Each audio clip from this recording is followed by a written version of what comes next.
Hi my friends, this is Jay, and this is Jay's Knit and Purl Jam.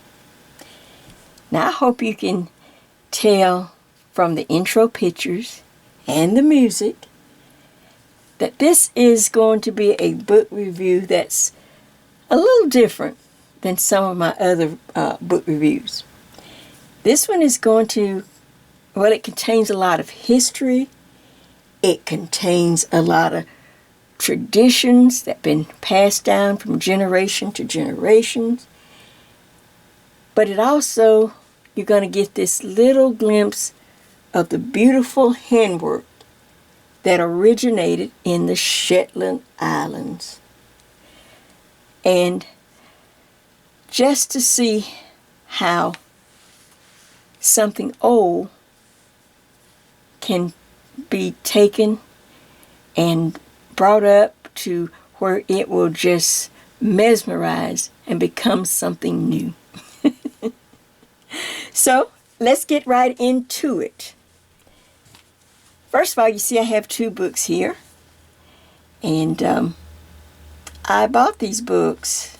Well, let me tell you this. All right, this is the first book. This is book number 1, and this is the one that I will really be sharing with you and working from.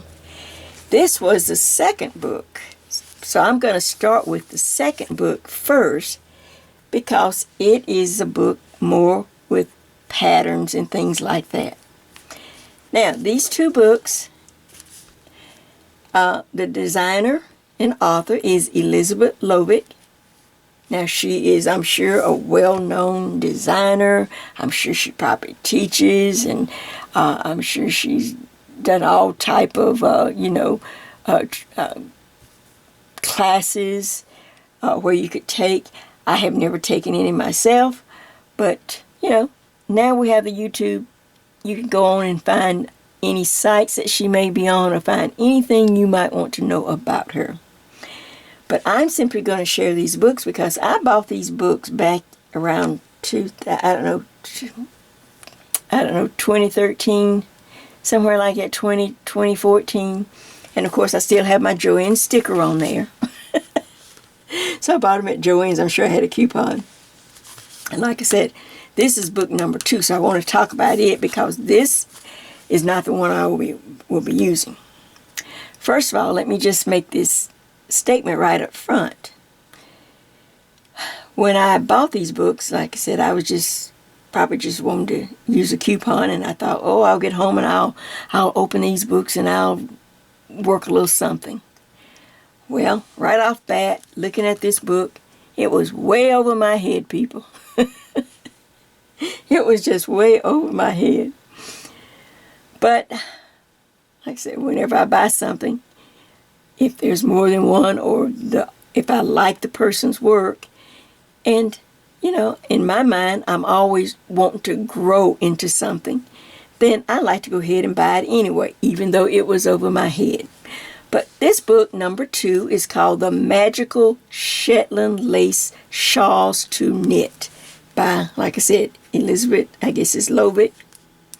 And it says, soft feather and incredible light, 15 great patterns, and full instructions for these beautiful shawls to knit. And I'm going to go ahead and open it up. In fact, let me move this one until we come back because that's the one we're really going to be talking about more. But I did want you to see, you can see this one's still really brand new. It hardly has been opened because once I got into it, I thought, oh my word. And again, I'll give you something else, a clue to why I didn't use the book right away, or I put it up for a number of years before I finally took it out to look at them again. I am not a lace knitter. I mean a real, where you're going to use this small lace weight yarn. Only because by the time I discovered a lot of this lace knitting, I was older and I just can't work with that smaller yarn at my age, and not to wind up a cripple. But as you can see, as I open this book up. This is like the finest of finest yarn. And it has just a whole world of tradition. The stitches are just stitches that have been passed down from one generation to another generation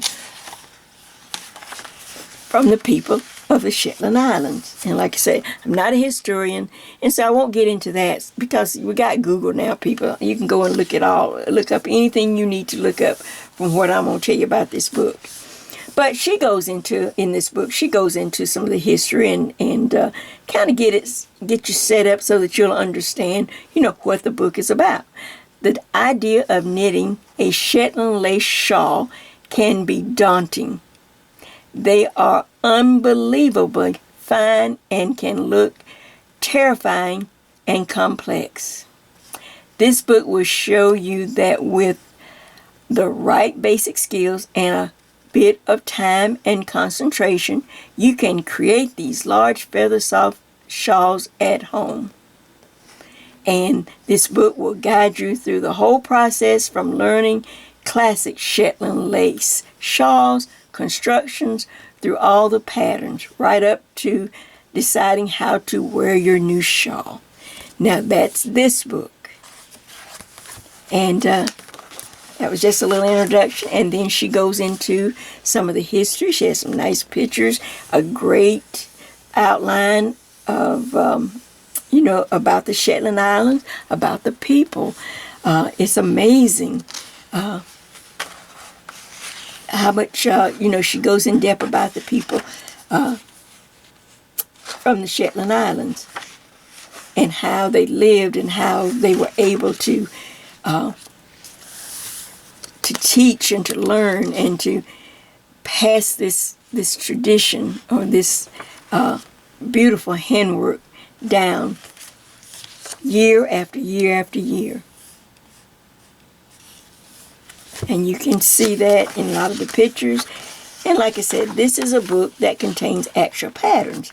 Well, I'm use stitch books, so I really don't work from a lot of other people's patterns because I can't really share them because, that's copyright material. That's their design.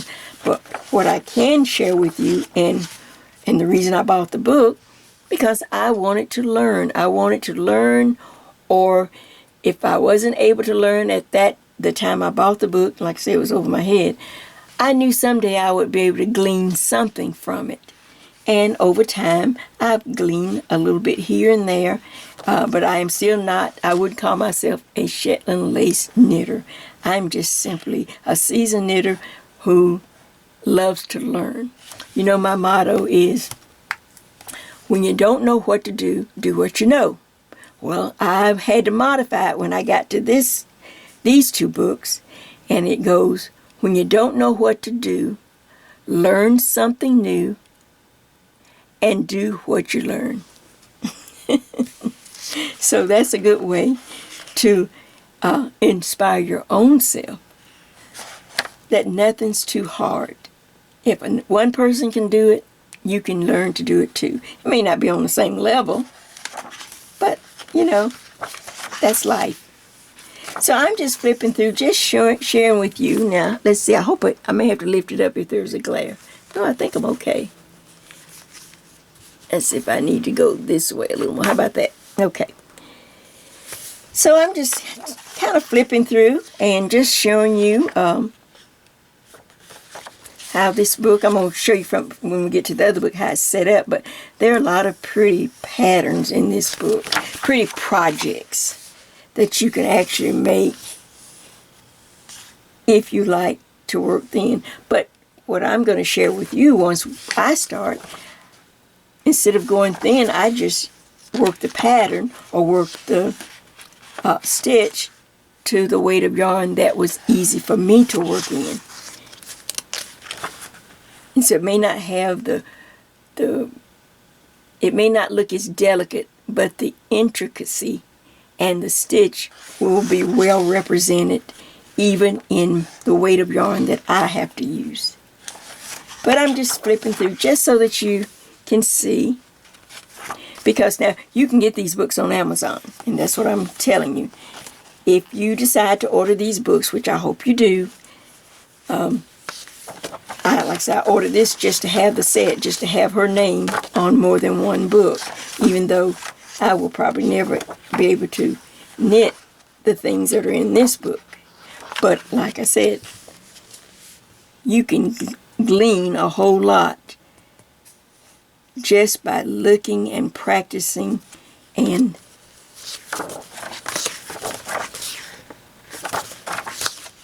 continue to just keep trying.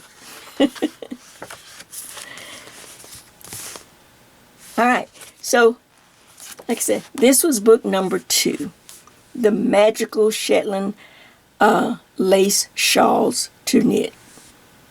Now, let's go to book number 1, the first book I bought, the stitch book that she, designed and wrote up. And that's where I fell in love with the stitches of the Shetland Islands. All right, be back in just a minute.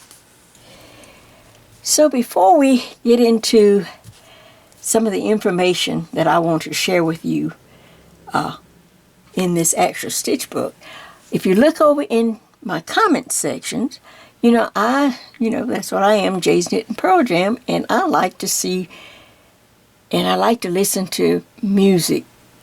If there's music that's associated with a stitch or an area or, a tradition, I like to know what the music sounds like because I just like music. So in my comment section, you will see the link for 3 different videos.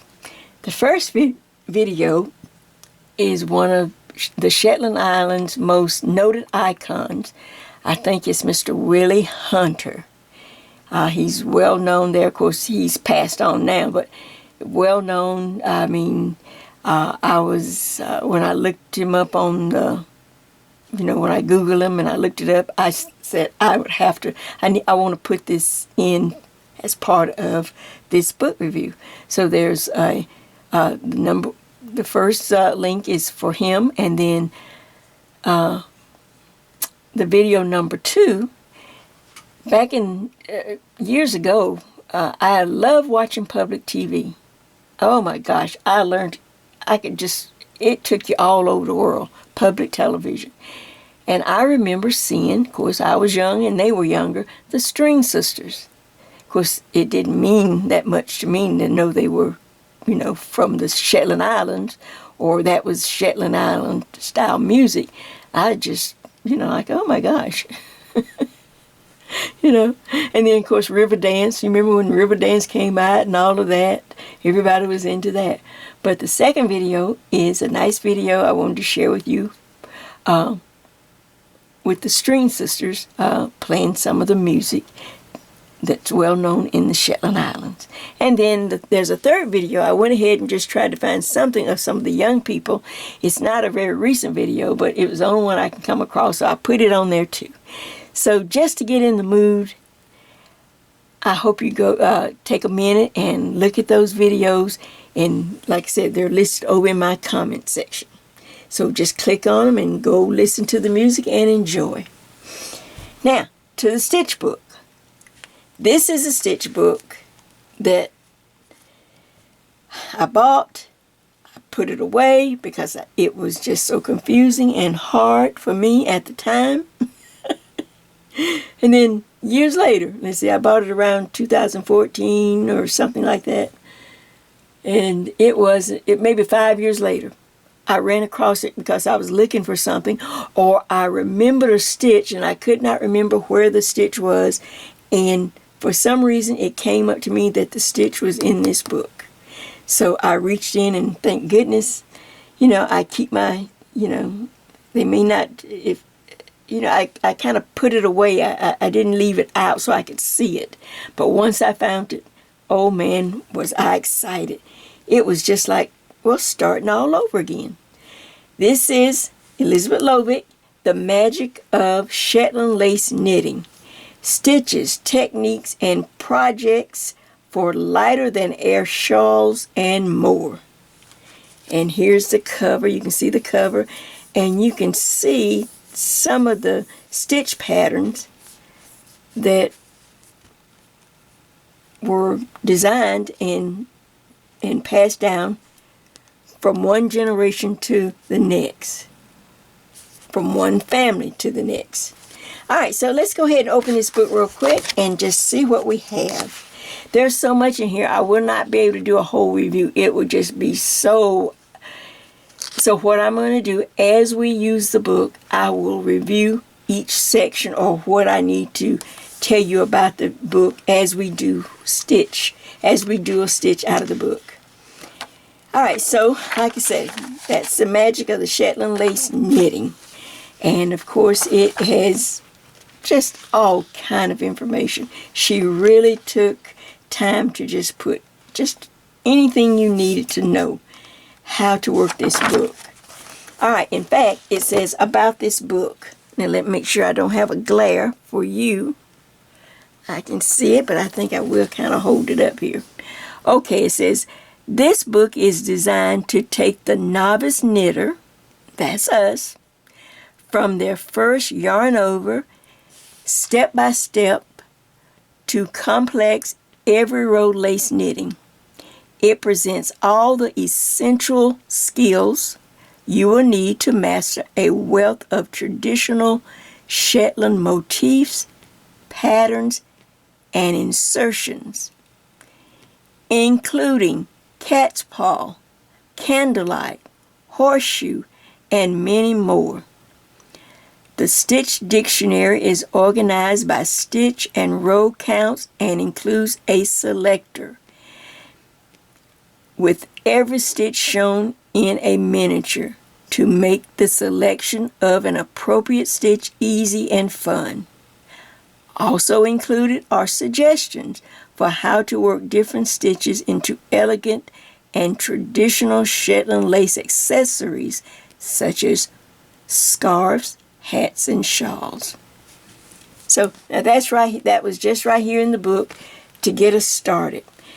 Now something she mentioned in the book is called Stitch Selector. Can you see that? All right, now let's go to that. Let me show you what it looks like. Or do I want to go to something else? I had some of this marked. Well, let me go over this real quick. Let me read this. And there's just beautiful historical pictures that you can look. But like I said, if you really want more in depth, you can just Google the Shetland Islands, the people or the music from the Shetland Islands. It says Shetland Lace today. Today, the joys of Shetland Lace are available to any knitter. That's us again. Anywhere. We can access very fine yarns made from wool, silk, cashmere, and a multitude of other fibers and blends of fibers. We have the time to knit for pleasure, and we don't just have to use these patterns on large shawls knitted in fine yarns, which is what the tradition is. Shetland lace patterns look wonderful knitted in thick yarns as throws, afghans, and pillows. Almost all of the patterns in this book can be used in this way. And that's where we come in. Because I just can't use the finer lace. But now, if you're young enough or you don't have a problem with it, that's going to work really great for you. Now I want to go over and show you this and make sure I'm backed out, and let's see if I need to lay it down as I talk. All right. So here is what she calls a stitch selector. It's like a picture dictionary. It's just like small little miniature pictures of some of the lace, of all the lace stitches, so that you can easily reference where to find it if you didn't know the name. And this is a stitch that reminded me that I had this book. You remember about 3 or 4 years ago, I did a beautiful deep aubergine sweater, and on the front of the sweater I did Print of the Wave. Well, when I was trying to knit the sweater, I couldn't remember where. I tried to find the pattern. I looked here, looked there. I don't know. It just wasn't some patterns just didn't work right for me. But I knew I had this pattern in a book somewhere. And then I remembered it was in this book. I didn't remember where I had the book, but I looked and I found it. And here is Print of the Wave. And she tells me it's on page 107. And so, since I've already done this one out of this book, here we go. This is where I worked that sweater and designed my sweater from this stitch out of this book. Does that make sense? So now, like I said, there's just so much in the book that I think it would be a disservice to try to sit here and just go through and start reading, telling you all a lot of information that will go in one ear and out of the other ear. And that if you have to see it, at least for me, I have to see it, then I can understand it, or I can try to understand it, and then I can try to replicate it. I can try to work it, or at least see what it's supposed to look like. So it says designing with one motif in multiple ways. One thing that's wonderful in this book, all the stitches are separated, but then she goes even further. She not only gives you the stitch, each stitch separate, but then she will share with you how the people of the Shetland Island put the stitches together to make one motif or one design or a complete design. Does that make sense? Say for instance on this one, she tells you what each, now you can't see maybe this small, but I'm going to bring it up as close as I can. But I got to stay in camera. Let me just check and see if I'm in camera view. Okay. So for instance, I'll just point to it. Number 1 is this lace right here. And she tells you this is the cat's paw insertion. That means you've inserted it between other stitches. So it's right in the middle. All right, number 2, you see this row of yarn overs or eyelets. All right, that is called ladder insertion. She gives you a page number and she's already put it together for you. And then of course this last section here, this is called cat's paw lace. Now, I could just do this section, maybe a scarf, or take the whole combination of stitches that she has already put together in the book for us, and we can easily turn this into a beautiful shawl, or the front edge of one of our top-down sweaters, if it works out. You know, you'd have to read the whole stitch. But isn't that beautiful? And I'm going to share with you as I go through, as we do stitches out of this book, how easy she has made it. Now here's one over here. Same thing. It's the full combination of more than one stitch, but then she breaks it down so that if you only, maybe you are, you're really new, you know, and you maybe can only do one section of it. Maybe you're not ready for the center section. Well, she breaks it down and tells you where to find just the edge. This section. Does that make sense? She gives, now, not all the patterns have written instructions. A lot of them are just charted. Okay.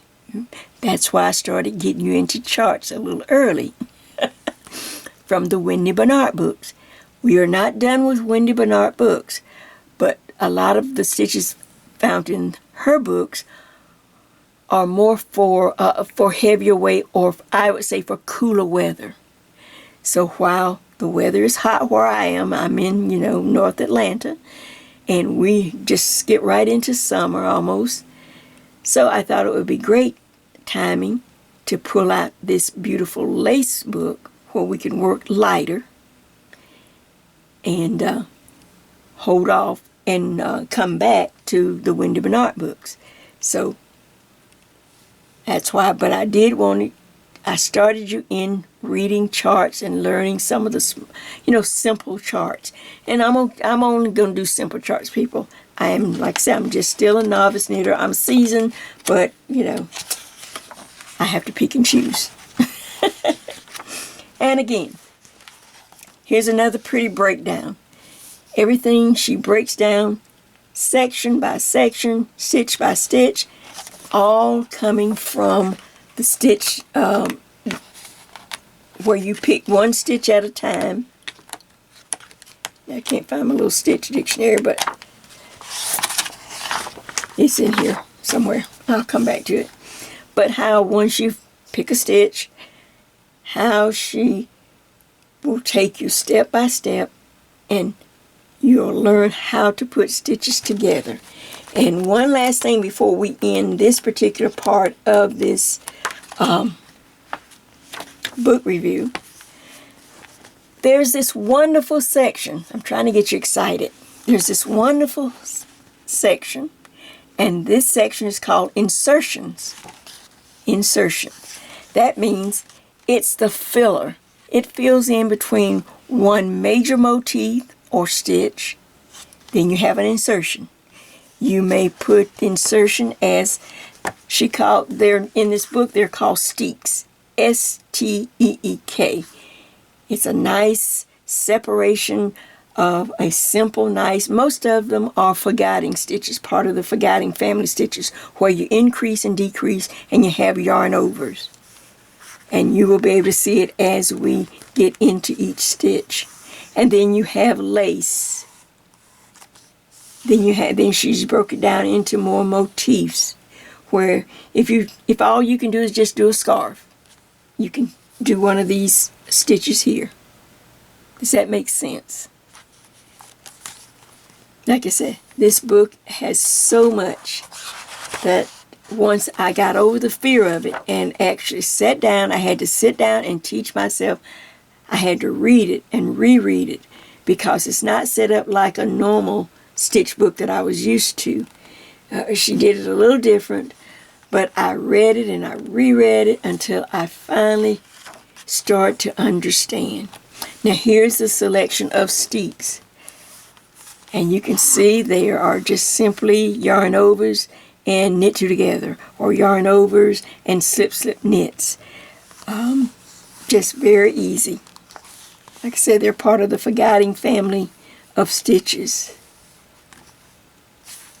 But they are beautiful when you need something to connect one motif to another. And she has a nice selection here. So what I want to do is to stop here because, like I said, you cannot, it took me, I'm a seasoned knitter, and it took me a long time not to be afraid to use this book, even though I bought it way back in 2013 or 14. It was years before I finally got into it and started not to be afraid and to take it stitch by stitch. So tonight, I just wanted to bring you these. One book is more for just to have, but this book is to not only to challenge us, to inspire us, but at the end, if you stick with it, it will reward us also. So I want you to join me as I get ready to share the magic of Shetland lace knitting, my style, or my from this beautiful stitch book by Elizabeth Lovick. And we're going to make some really pretty projects. I will do my best to keep them very simple. I will explain the best of my knowledge as we go along because there's just too much to do in a book review. You have to take it a little at a time. So, this is Jay. I hope you have. This is not so much as this is something to entice you, to help you, like me, to learn, to step out of the box, to try something new, And even if you're a new beginner, I will make a project even simple enough for you. This is why I love stitch books. I can just use my own, my own creativity or my own way to express a stitch that I can then share with all of you. So until we get started, the next project you will see is a surprise. And you had a little teaser with the pictures of the color. But we will definitely get started, and I believe you're going to like it. So until then, be sure to check on Amazon if you think you would like to go and improve your lace skill, your knitting lace, to build your skills. This is a good place to start. All right, I will see you soon. All right, bye-bye.